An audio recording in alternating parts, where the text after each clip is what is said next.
So we got some more news. Paolo Mori's Ethnos is becoming Archeos Society. What's happening, party people? Welcome to Punchboard Party. My name is Daniel. This is Father Greg, and I'm not wearing my new sweater. Oh no! Okay, there we go, party people. All better. Right, Father Greg?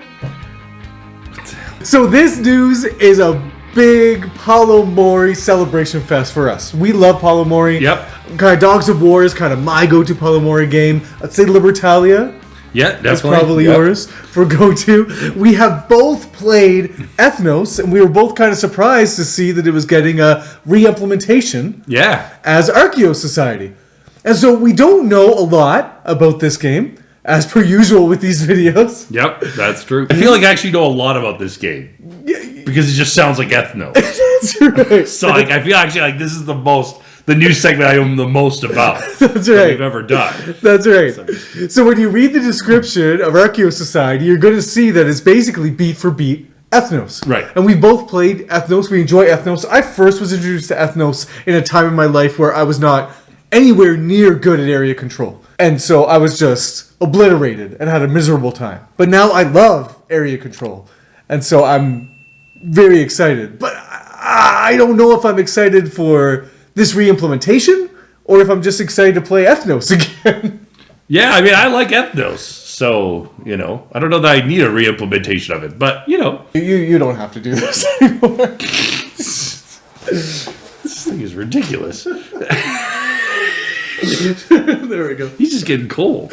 So I feel like this is a more palatable invitation to the Ethnos. I think Ethnos is a game that I've brought along to a lot of parties. It's in like if I'm playing a game with 5 or 6 people, it's like boom. I think it works really well at that player count. It's a very fast, easy game, but I think if I just bring this out and like show it to a bunch of people and I've got like, Libertalia and a few other, tiny towns or something like that, and I put Ethnos on the table, like the box cover, maybe like a couple people just kind of look at it and go, yeah, okay, let's play tiny towns, instead. And so I think a lot of times this game just doesn't come to the table that often for me, although I still really, really enjoy it. I think it's in my top 100. So yeah, like it's a solid game that I will happily bring out, but I think, yes, an archaeology theme could be slightly more inviting to somebody who's like hasn't played a lot of board games. Right. So a lot of comments around this was that, oh, good, a retheme of Ethnos. This is awesome, because Ethnos didn't really get a fair shake because of the theming and the kind of bland or poor art style. And so this is good. It'll finally get its kind of day in the sun. So Ethnos is sitting at 267 on Board Game Geek right now. Like, that's high. Like, I think Ethnos has done very well. Like, people like it, and people play it. It's not like it like totally went under the radar or anything like that. Right. It's not like other games where it's like, oh, like this really is underrated. I think Ethnos is right about where it should be. It's surprising that it is that high though, because I don't hear it talked about that much these days. Right. But so it might. And this would be a good resurgence. Yeah, and again, this will kind of land it squarely for that family weight audience, which is very exciting because it does have that Ticket to Ride feel, as you were mentioning before we started recording. It's just basically on your turn, you draw up a card into your hand, or you play a set of cards from your hand to do some area majority finagling on a board. Right. Now, the one thing about the archaeology theme that I'm interested in, does it really fit with area control? Like, what are you thematically doing when you're kind of going to different archaeological sites and like... Right, there's a dig and you've got 3 archaeologists there, but I got 8. So I'm like, this is my archaeology site. Back off, man. That's right. Go dig somewhere else. Right. It sounds more like it has to do with sort of discoveries out of those sites that you're kind of like representing in your sets. And again, each kind of different type of card has a special ability that it also employs when you use that kind of card when you play it. But again, the archaeology theme, while it's nicer, what they're employing based on the box cover, it still looks like creepy.